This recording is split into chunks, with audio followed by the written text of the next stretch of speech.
Gracias por su preferencia y seguir junto a nosotros en República. Continuamos hablando temas de salud pública. Ahora cambiamos un poco de tópico en el sentido de abordar la regulación de las actividades de los estudiantes en internados, rotatorios, en años sociales, de médicos y odontólogos. Y es un gusto para mí recibir a la doctora Mireya Schonenberg, presidenta de la Asociación de Mujeres Universitarias del Salvador. Y también recibimos al doctor Eduardo Wolantz, médico y abogado. Buenos días, bienvenidos a República. Bienvenida, doctora. Qué gusto. Un gran gusto, gracias por recibirnos en este canal. Sí, mi persona está liderando actualmente a la Asociación de Mujeres Universitarias de El Salvador, AMUS. AMUS es una organización de la sociedad civil que agrupa mujeres graduadas de universidad que trabajamos a favor de los derechos de las mujeres y de cualquier otro tema que tenga que ver con lograr una sociedad de progreso y que logre vivir en paz. En relación al tema de las mujeres y la salud pública, la asociación ya venía desde hace un tiempo analizando la insatisfacción de esta necesidad tan básica como es la atención médica sanitaria, y llegamos a la conclusión de que había una atención médica ineficiente y ineficaz, y que uno de los pilares de esta ineficiencia era que gran parte de la atención médica sanitaria está dada actualmente y de hace mucho tiempo por estudiantes de medicina y estudiantes de odontología. Estudiantes de medicina en años sociales y en el internado rotatorio, y médicos estudiantes en lo que llamamos residencia. O sea, estamos hablando de medicina y de odontología, de tal manera que vimos que era necesario que se emitiera una ley al respecto, porque en la calidad de estas personas, en sus personas, se configuran dos calidades, la calidad de trabajador y la calidad de estudiante, y eso tenía que estar plasmado en algún cuerpo normativo. De tal manera que hicimos esta propuesta, la llevamos a la Asamblea Legislativa, y al final se logró una ley el 9 de enero de este año. Sin embargo, la asociación está muy preocupada porque se han dado en este momento dos situaciones. Un cuerpo normativo muy distante a la propuesta que nosotros hicimos como ONG, y la otra es que este cuerpo normativo no está queriendo ser implementado por las autoridades superiores del Ministerio de Salud y los directores de los hospitales públicos. Eso es lo que está sucediendo. Vamos a hablar un poco, ya que ha dado un preámbulo muy oportuno, doctora Schonenberg, sobre lo que ha significado para esta asociación la presentación de este proyecto de ley, la aprobación en la Asamblea Legislativa, y lo que hablábamos antes de entrar al aire, que lo que se presenta o se promueve en la Asamblea Legislativa no necesariamente se termina convirtiendo en el producto original, sino que se dan cambios, modificaciones, y a identificar desde su perspectiva en dónde han estado esos matices o esas diferenciaciones, o si se han dado cambios bastante fuertes según la propuesta de ley que ustedes presentaron. Solo antes, doctor Eduardo Wolantz, hay un aspecto aquí para que la ciudadanía lo pueda tener claro en términos generales, es cómo se ha configurado estos mecanismos de inserción de los estudiantes que van en internado o que están en año social a los sistemas de salud. Es decir, cuál ha sido el mecanismo a través del cual ellos han ingresado y en qué condiciones han estado brindando un poco su trabajo, porque es interesante ver estos dos roles que mencionaba la doctora. Uno, su rol es como trabajador, pero el otro también es un rol como estudiante, y ambos tienen sus prerrogativas, pero también tienen sus obligaciones. Por supuesto. Este es un tema ya de muchas décadas en nuestra formación profesional como médicos, donde en el 6º año de medicina, al entrar al 6º año y cumpliendo los requisitos que se establecen y para lo cual existe una ley de educación superior y una Dirección Nacional de Educación Superior que regula esto en asocio con las normativas del Consejo Superior de Salud Pública, por ser un tema técnico muy específico y consagrado en la Constitución, entran los estudiantes de medicina al año de internado rotatorio, el cual consta de 5 rotaciones de 10 semanas cada una. Rotan por el área de medicina interna, el área de cirugía general, ginecobstetricia y pediatría, además de una quinta área que tradicionalmente había sido solo salud pública, hoy día le han agregado psiquiatría, la dividen en dos con psiquiatría, a mi gusto un poco forzado porque psiquiatría es un área vasta y muy especializada. Y en ese año de internado, como su nombre lo dice, es un tiempo dedicado al trabajo y al estudio. ¿Por qué digo al trabajo y al estudio? Porque todavía está en formación, es parte del proceso para graduarse, no es un médico graduado. Y necesita seguir recibiendo clases a través de tutorías que se supone son personalizadas en grupos muy pequeños y para lo cual debería de contar con el tiempo y la condición física, llámese a esto, física del cuerpo humano y mental, además de las condiciones físicas del ambiente para poder estudiar. Pero aquí es donde viene el problema, donde se configura la otra condición, la condición de trabajador. Y como trabajador ha sido el interno por décadas una mano de obra más que barata, ha sido una mano de obra esclava, donde por sueldos que muchas veces estuvieron por debajo del salario mínimo, se le ha obligado al interno a cumplir jornadas extenuantes de 33 horas, como cuando entra un turno, porque entra a las 7 de la mañana y sale a las 3 de la tarde del día siguiente, y cada 3 días. Entonces, si no había una situación como un castigo, porque se ha practicado castigos físicos con detenciones a la libertad, restricciones a la libertad ambulatoria de este personal, con castigos que van entrando el día viernes y saliendo el día lunes a las 3 de la tarde, si tienes suerte, porque si tienes turno ese día sale hasta el martes. Si fuera un régimen militar, parece eso. Ni siquiera, porque sabe usted que en el régimen militar los oficiales de menor graduación, los subtenientes, los tenientes que están en el les toca el puesto de servicio más, digamos, más duro, que es el de la Guardia de Prevención, tienen un descanso de 9 de la noche a 1 de la mañana para que vayan a dormir y a esa hora vuelven a recibir. El interno, el médico de año social que está en los hospitales y el residente no tienen ese derecho.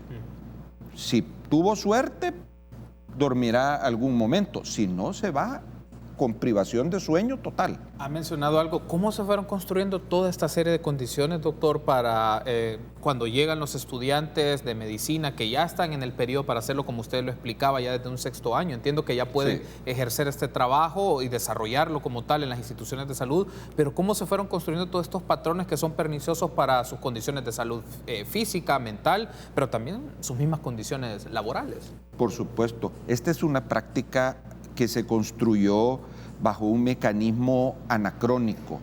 No dudo que en otros países existió en otros tiempos este tipo de práctica, como existió la esclavitud también, ¿verdad?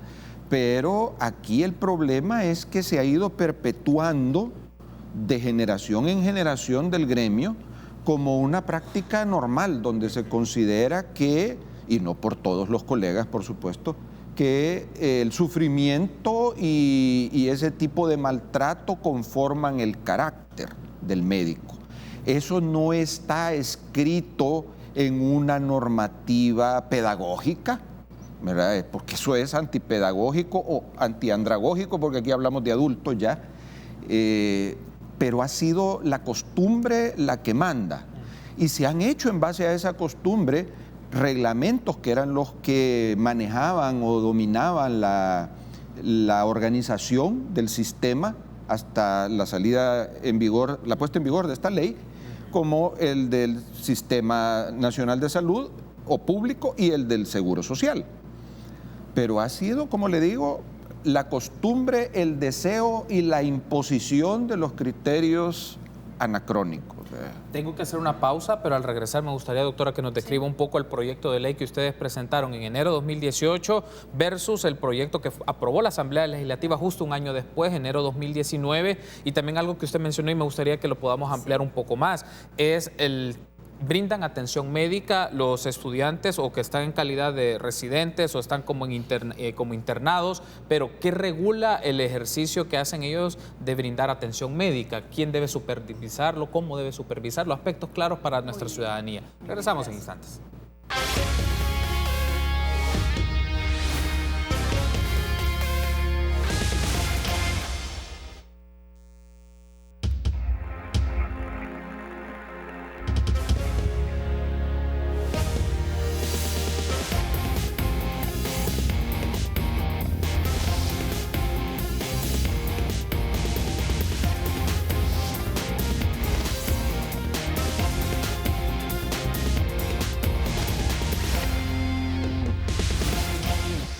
Gracias por ser junto a nosotros en República. Seguimos platicando un poco de la regulación de las actividades de los estudiantes en internados, en año social, de medicina y de odontología. Me acompaña la doctora Mireya Schonenberg, presidenta de la Asociación de Mujeres Universitarias del Salvador, y el doctor Eduardo Wolans, médico y abogado. Ahora, doctora Schonenberg, hay un asunto acá. Ustedes presentaron un proyecto de ley, como lo mencioné en el segmento anterior, en enero de 2018. La Asamblea Legislativa aprobó uno en enero de 2019, ya una ley de la República. ¿Cuáles fueron las diferencias entre lo que ustedes presentaron con lo que aprobó la Asamblea Legislativa? Entiendo que para ustedes habían como 3 áreas de prioridad. El régimen salarial, era el tema también de la jornada y los turnos y los descansos, que es lo que describía el doctor Wolans en el segmento anterior, pero también la distribución de las plazas, una distribución equitativa y justa de las plazas. ¿Cuáles fueron las diferencias entre lo que presentaron ustedes con lo que aprobaron los diputados? Bueno, para empezar, las diferencias empezaron desde los considerandos.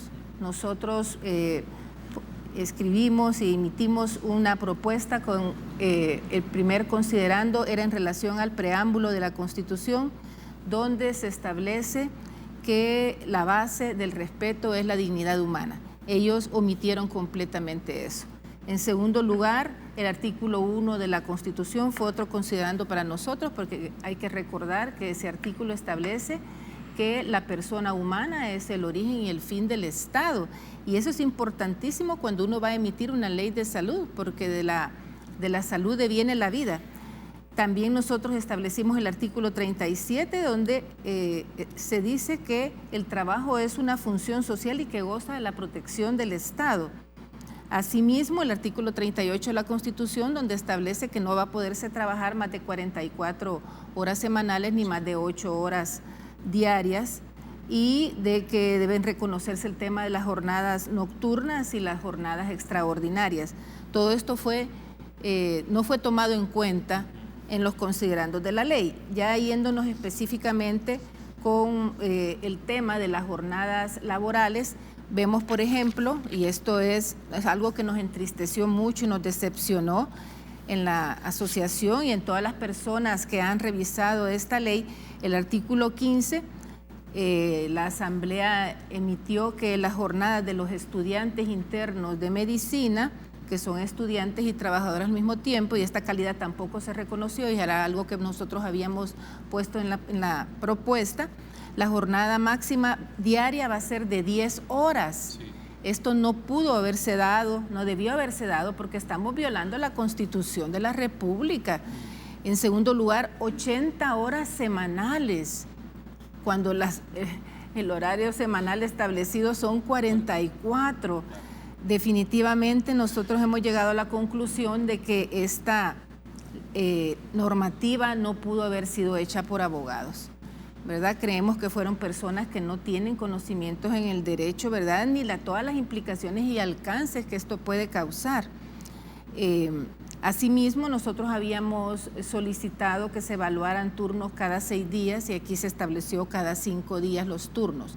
Recordemos que los turnos son aquellos horarios laborales en que los estudiantes entran alrededor de las 7 de la mañana, si no antes, como está pasando en el hospital de maternidad, que les están pidiendo que entren a las 4:30 de la mañana, y luego pasan todo el día trabajando, toda la noche, hasta el día siguiente, y van a salir de ese trabajo hasta el final de la tarde, como todos los demás que no han tenido turno.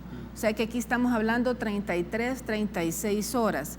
Si no es que tiene otro turno por otro motivo, un castigo, otra situación fuera de lugar, y estas personas pueden llegar a tener hasta 96 horas, 108 horas corridas de trabajo con todas las implicaciones que ya se mencionaron, ¿verdad?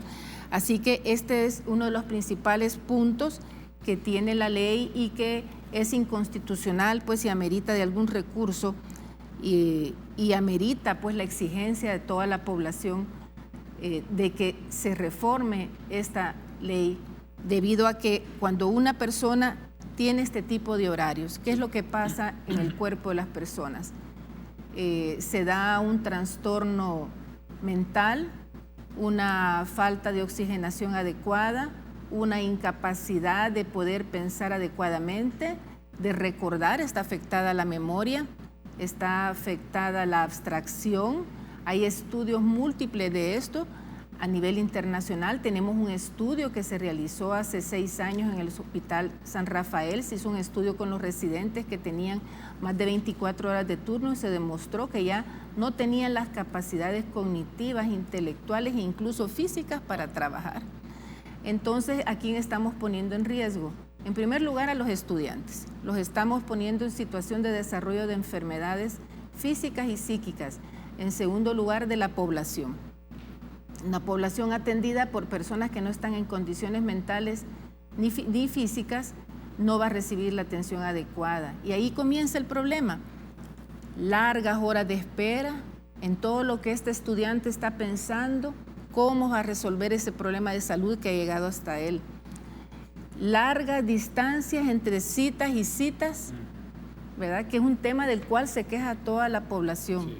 Otro tema del cual se queja toda la población son los malos tratos. Sí. Pero eso es lógico, una persona agotada, sin todas sus capacidades intelectuales, no va a poder estar contento para atender a nadie. Y ahí comienza otro problema. O sea, esta es la base de la ineficiencia e ineficacia de nuestro Sistema Nacional de Salud y esa fue la intención de hacer todo este trabajo que nos ha llevado cierto tiempo. Hay un aspecto acá antes de irnos a la pausa, doctora, porque quiero ampliarlo. Usted mencionó, parece ser que en este marco legal que fue aprobado por la Asamblea Legislativa no participaron abogados por su concepción.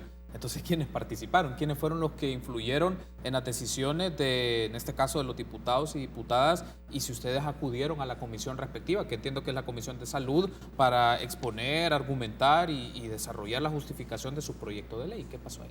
Sí, nosotros, la asociación, nos abocamos a los diputados, específicamente a uno que nos abrió su puerta y al final nos dio iniciativa de ley, ¿verdad?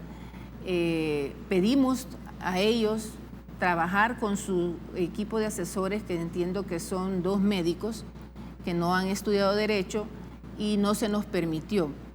E incluso el diputado nos pidió que lo apoyáramos ante la Comisión de Salud para ir a defender nuestra propuesta. Mi persona fue a presentarla y a defenderla y a contestar las dudas de los diputados. Sin embargo, después pues no se nos permitió apoyar a los asesores, sabiendo que ellos tenían esa deficiencia de conocimientos.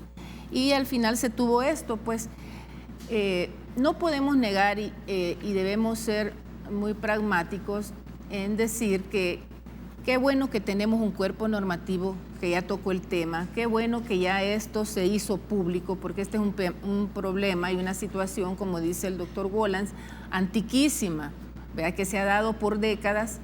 Ya tenemos esto, hoy la población lo está conociendo gracias a las redes sociales, los medios de comunicación, y tenemos este cuerpo normativo, ¿verdad? Ahora hay que seguir trabajando, ¿verdad? Y esperamos pues que los diputados nos estén escuchando, incluso otras personas del sistema judicial que puedan influir para que se pueda hacer una reforma, ¿verdad? Porque a la larga esto no hizo mucho cambio. Tengo que hacer una pausa, pero al regresar hablemos un poco más de estos mecanismos de implementación de la ley que ha sido aprobada y también si ustedes están considerando interponer algún recurso de inconstitucionalidad ante la sala por las disposiciones que ustedes mencionan que pueden vulnerar la Constitución misma, y hablar un poco de lo que significa este marco legal y esta problemática en el día a día de los hospitales. Me gustaría que hablemos sobre esto. Regresamos en minutos.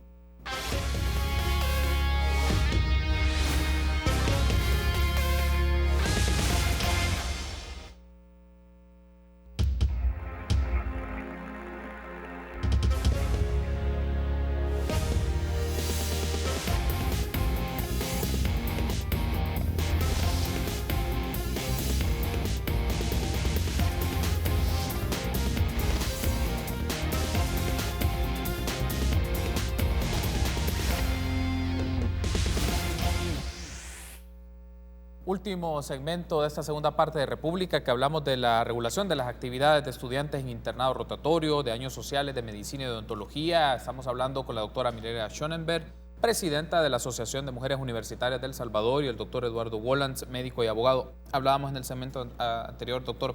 Bueno, entonces, desde su perspectiva, ¿han considerado, valorado presentar algún recurso o una demanda de inconstitucionalidad por esta ley aprobada? Porque según los alegatos que ustedes mencionan, en algunas de esas disposiciones se pueden o se vulneran principios o prescripciones constitucionales. ¿Ustedes han considerado presentar una demanda o están esperando ver la implementación misma de estos marcos legales, o es algo que ya viene en diseño de ustedes?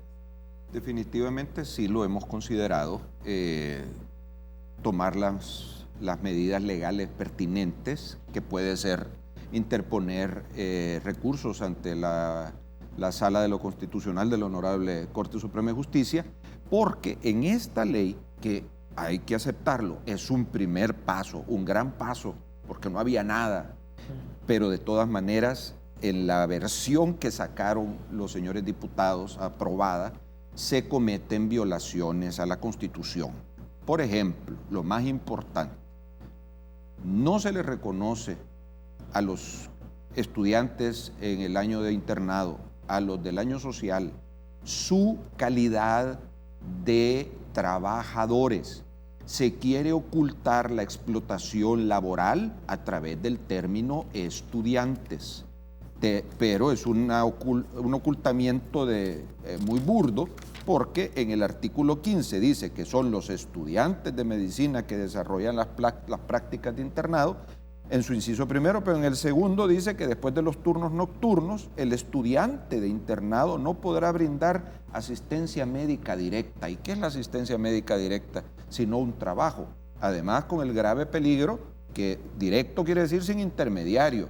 Y ellos son estudiantes, ahí debe de haber 24 horas médicos ya graduados, capacitados para que atiendan a los pacientes cuya vida es y su salud lo principal, y para que enseñen a estos estudiantes y ellos puedan aprender. Si están solos, ¿qué van a aprender? Entonces, eso debe de ser reformado. Hay un aspecto acá de lo que hemos hablado, es, por ejemplo, hay un régimen de sanciones, de castigos, de anomalías, de explotación laboral que ustedes han mencionado. Es si le ponemos, por ejemplo, si lo mapeamos, doctor Wolantz, es en qué hospitales, por la experiencia que ustedes han recabado, de los testimonios o de la información que tienen, en qué hospitales de la red pública esto se promueve más, o este patrón está más asentado en esos hospitales, o en todos son más o menos parecidos, o en algunos es mayor este tipo de anomalías que otros.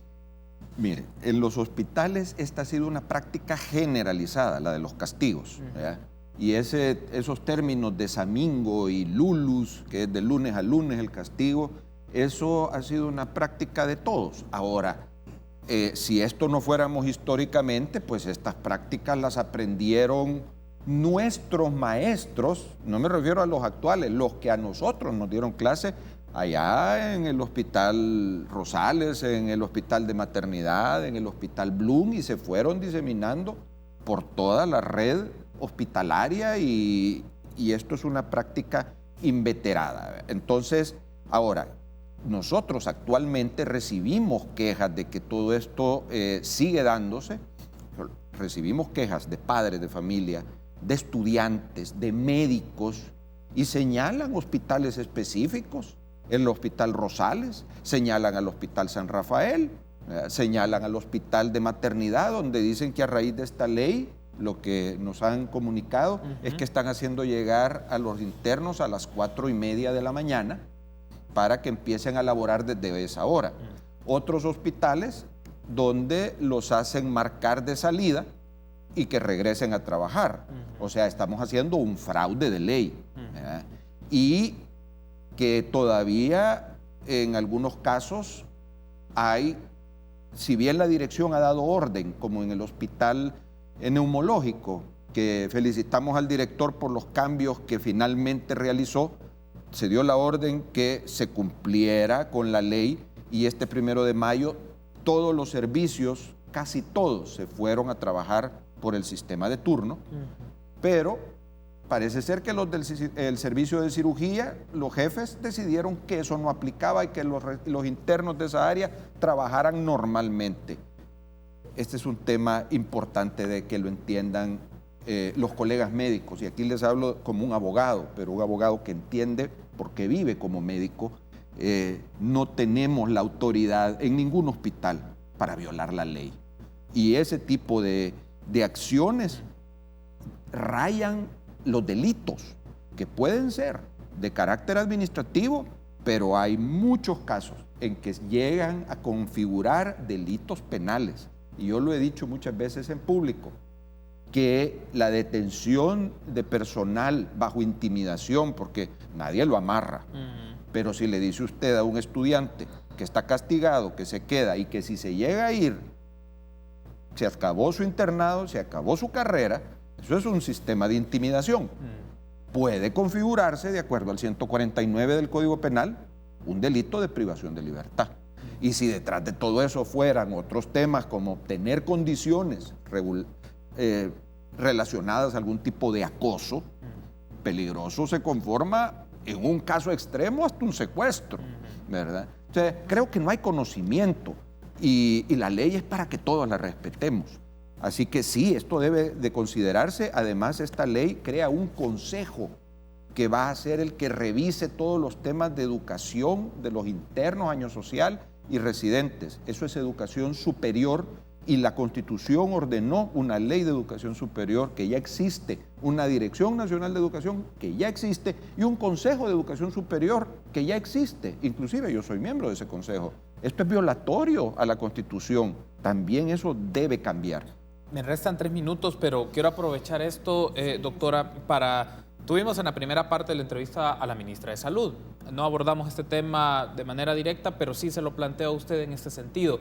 ¿Qué le significa o qué le ha significado para el Ministerio de Salud hacer cambios en este tipo de prácticas para los estudiantes que eventualmente van a ser, si no es que ya lo son, los que ejercen el ejercicio médico, los que desarrollan, perdón, el ejercicio médico en distintos hospitales, en diversos niveles y en diversas redes a nivel ciudad, a nivel rural, en distintos campos? ¿Qué le significa para la autoridad o la máxima instancia de salud en el país, como el Ministerio de Salud, este tipo de condiciones o situaciones de los estudiantes?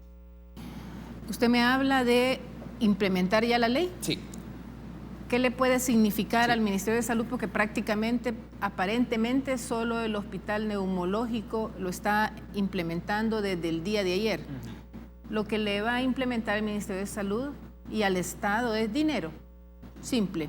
Incluso la Asamblea Legislativa aprobó $3 y pico millones para poder iniciar este proceso, porque lo que van a necesitar para cubrir los espacios dejados por los estudiantes internos y los residentes de año social, que ya no van a hacer turnos cada 3 días, sino que 5 algunos y 4 otros, es contratar más personal médico, simple y sencillamente, ¿verdad? Tienen que cubrir esos espacios y es dinero, pues dinero en salarios, en prestaciones, etcétera, pero tiene que darse.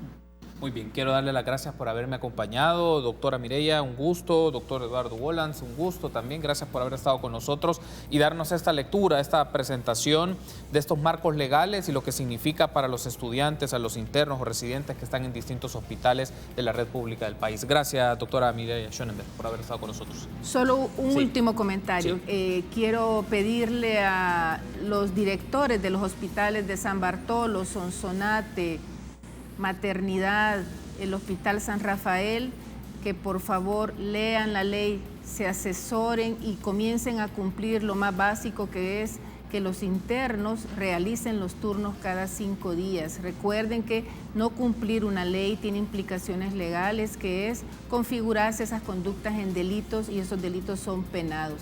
Por favor, ya no sigamos en esta situación. Esto es grave para la población salvadoreña que pide y necesita servicios de salud. Gracias por tomar la invitación y haber estado con nosotros. Doctor Wolans, muchas gracias también a usted. Gracias, y quizás también un último comentario, porque usted preguntaba qué implica este tema, pero al decir dinero cualquiera puede decir, pero eso es lo que no hay. Pero desafortunadamente lo que nosotros tenemos no es que no hay dinero, es un mal uso de los recursos. Salud Pública tiene de las 27 9.000 plazas, el 25% son empleados administrativos. Es decir, cada 4 empleados hay un médico, una enfermera, un técnico y un administrativo. Eso es un exceso de personal, cuando lo que más necesitamos es personal que atienda a las necesidades de los pacientes. Entonces, si mejoramos la administración, vamos a lograr tener más gente dedicada a la atención en lugar de a la administración engordando el aparato estatal. Muy bien, quiero darle las gracias por haberme acompañado y a ustedes también, amigos. Buen fin de semana. Será hasta el próximo lunes en República.